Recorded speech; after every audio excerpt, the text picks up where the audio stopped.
librarian here with another episode of the Book Report with all the books and library news you need to know about for the month of August. So before we get to the books, I'm going to talk about some events that are coming up at the library that you need to know about. First off, I mentioned it last time, but I'm going to mention it again. We have the Friends book sale coming up on Friday the 18th through Monday the 21st. And if you're a member of the Friends, you can come to the special Friends members only pre-sale on Thursday the 17th from 5 to 7. So, and you can join at the door if you're not a Friends member right now, or you can join right now if you want to. So be sure to come out for that. In Monroe, we've got some really cool programs coming up in August. On the 31st at 3:30, you can explore the Foundation Directory online. And if you didn't know what the Foundation Directory is, it's a whole database of funding sources for nonprofits and grant writers and all kinds of good stuff. In Marshville, we have a Llama Llama Pajama Party coming up on Friday, August 25th, and that's at 4 o'clock, and you bring your stuffed animal, and Llama Llama is actually going to be there, and then your stuffed animal can spend the night at the library, and then the next morning at 10 o'clock, you can come have a pancake breakfast with your stuffed animal and see what all the fun stuff they got up to at the library overnight. And in Waxhaw, we have a back-to-school program on August 24th at 3 o'clock, and you can decorate a notebook for school. And in Union West, we have another back-to-school program for martial arts with the Up-Level Martial Arts Academy in Waxhaw. And they're going to teach you about martial arts and positive attitudes and leadership to get you ready for school. All right, and then a big program we have coming up on August 21st with the Union County Public Schools and Parks and Rec and 4-H is the Space Jam, and it's going to be at Cane Creek Park at 1 to 4, and you can come and do lots of fun activities and watch the eclipse. And we have eclipse classes to give away, and you can make your own shadow box. All right, that's fun stuff coming up. And speaking of the eclipse, our first book is American Eclipse, a nation's epic race to catch the shadow of the moon and win the glory of the world by David Barron. On a scorching July afternoon in 1878, at the dawn of the Gilded Age, the moon's shadow descended on the American West, which is what's getting ready to happen on August 21st.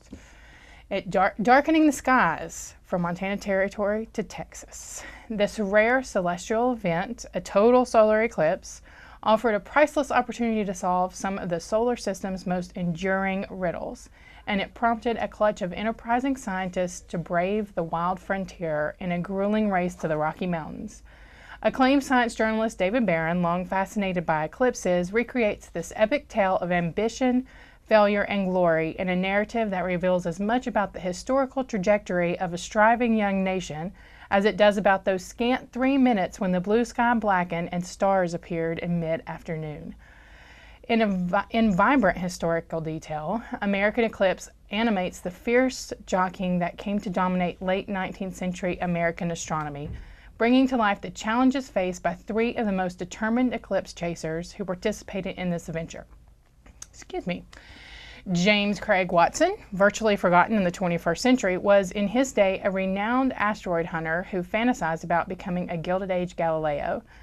Hauling a telescope, a star chart, and his long-suffering wife out west, Watson believed that he would discover Vulcan, a hypothesized intramercurial planet hidden in the sun's brilliance. No less determined was Vassar astronomer Maria Mitchell, who, in an era when women's education came under fierce attack, fought to demonstrate that science and higher learning were not anathema to femininity. Despite obstacles erected by the male-dominated astronomical community, and indifferent government and careless porters, Mitchell courageously charged west with a contingent of female students intent on observing the transcendent phenomenon for themselves. Finally, Thomas Edison, yes, that Thomas Edison, a young inventor and irrepressible showman, braved the wilderness to prove himself to the scientific community.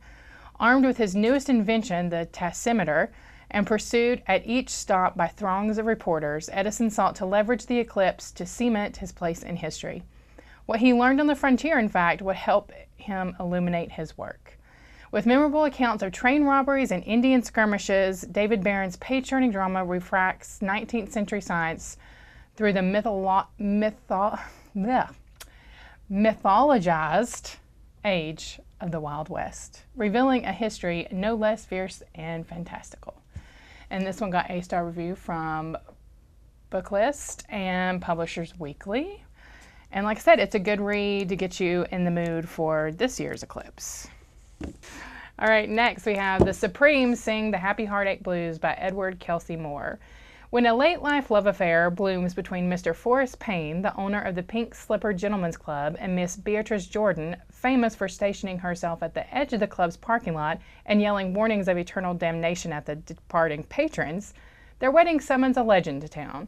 Mr. L. Walker, the great guitar bluesman, comes home to give a command performance in Plainview, Indiana, a place he'd sworn, and for good reason, he'd never set foot in again.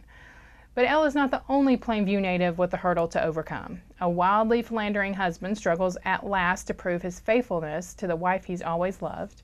And among those in this tightly knit community who show up every Sunday after church for lunch at Earl's All You Can Eat are the lifelong friends known locally as the Supremes. Clarice, facing down her longing for, chance at, and fear of a great career. Barbara Jean, grappling at last with the loss of a mother whose life humiliated them both. And Odette, reaching toward her husband through an anger of his that she does not understand. Edward Kelsey Moore's lively cast of characters, each of whom have surmounted serious trouble and come into love, need not learn how to survive, but how fully to live. And they do, every one of them serenaded by the bittersweet and unforgettable blues song L. Walker plays, born of his own great loss and love. And this one got a starred review from Publishers Weekly. And it's the follow-up to The Supremes at Earl's All You Can Eat. So this is the next one. All right, next we have The Marriage Pact by Michelle Richmond. Newlyweds Alice and Jake are a picture-perfect couple. Young, beautiful, successful, and in love. But after receiving an odd gift at their wedding, they find themselves initiated into a mysterious organization known as the Pact.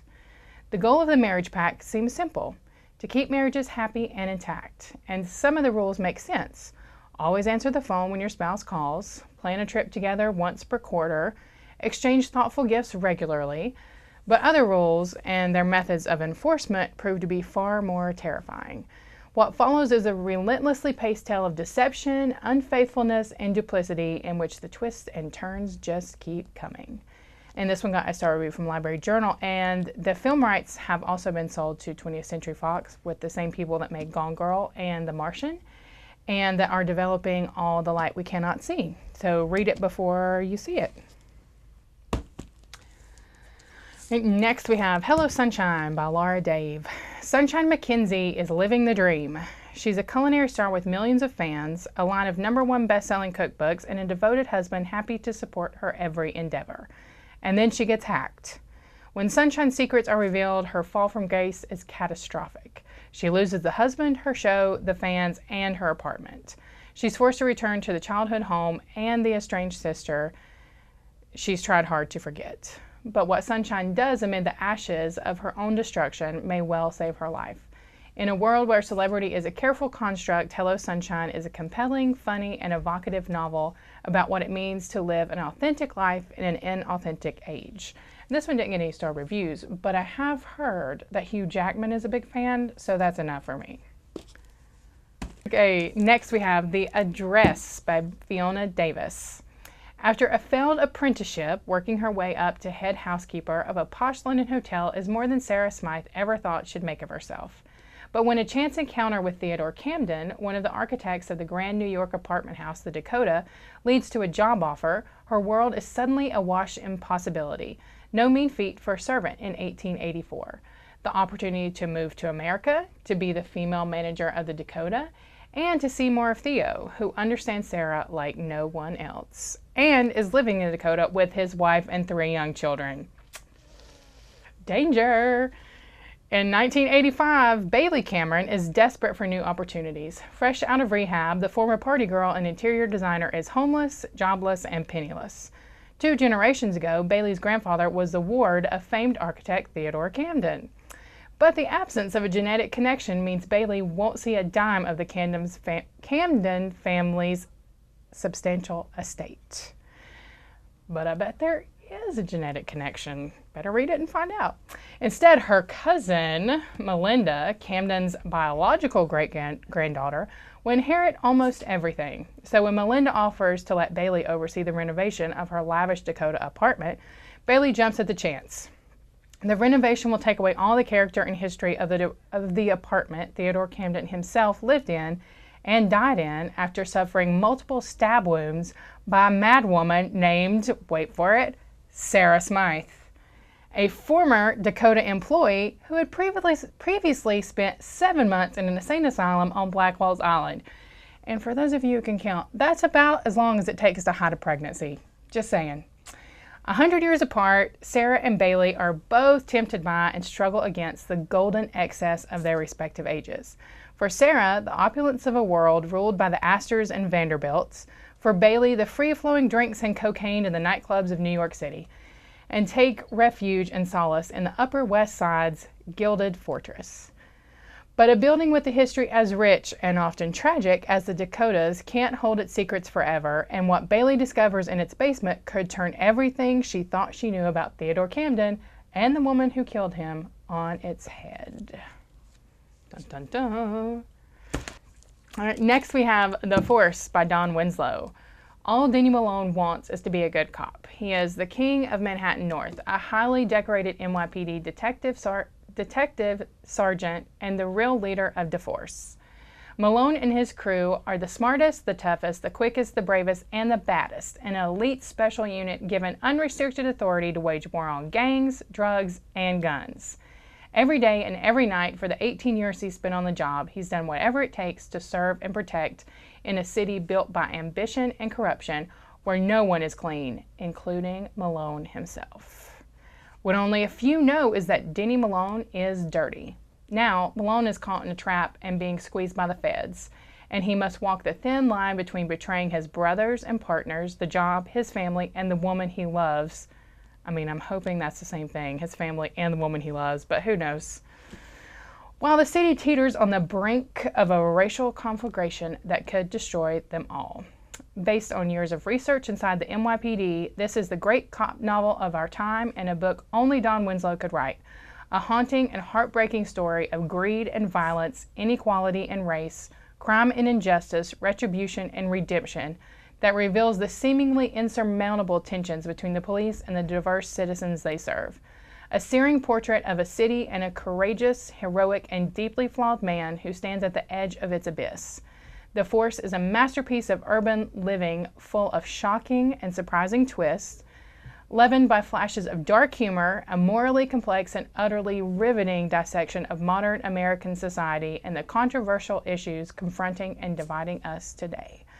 And this one got a star review from Booklist and Publishers Weekly.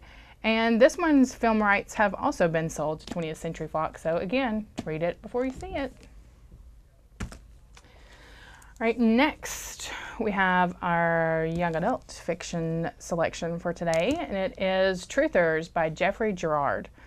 Katie Wallace has never given much thought to 9/11. She was only a year old when terrorists struck American soil. But now her dad has landed in a mental institution after claiming to know what really happened. He insists the attacks were part of a government conspiracy, and he claims that Katie is living proof, the lone survivor of a massive cover-up. Hoping to free her dad, Katie sets out to investigate his bizarre claims. Soon, she's drawn into the strange and secretive world of 9/11 conspiracy theorists known as the Truthers. What is fact and what is fiction? Katie no longer knows what to believe. Next, we have our juvenile fiction pick of the month, The Someday Suitcase by Corey Ann Haydu. Clover and Danny are the kind of best friends who make each other better. Clover makes lists and Danny makes fun. Clover is good at science and Danny is an artist. They're so important to each other that Clover believes they're symbiotic, her favorite science word that describes two beings who can't function without the other. But when Danny comes down with a mysterious illness, there's no more balance in Clover's world. Suddenly, long days in the pool are replaced by long doctor's visits, and no one, not even the doctors, can explain what's making Danny so sick. So Clover decides to take matters into her own hands by turning to the scientific method. Clover makes lists of Danny's symptoms, his good days, his bad days, and his moods. As the evidence piles up, only one thing becomes clear. Danny is only better when Clover is around. When they're separated, he's in danger. Clover knows that they need to find a cure together.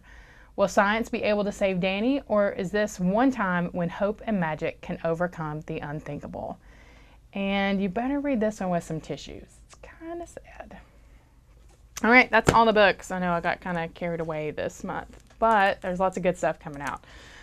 Don't forget, book sale, Space Jam, all that good stuff. And to see everything that's going on in the library, pick up one of our Beyond books, or you can check our website. So that's it for me for this month. So until next month, keep reading, Union County.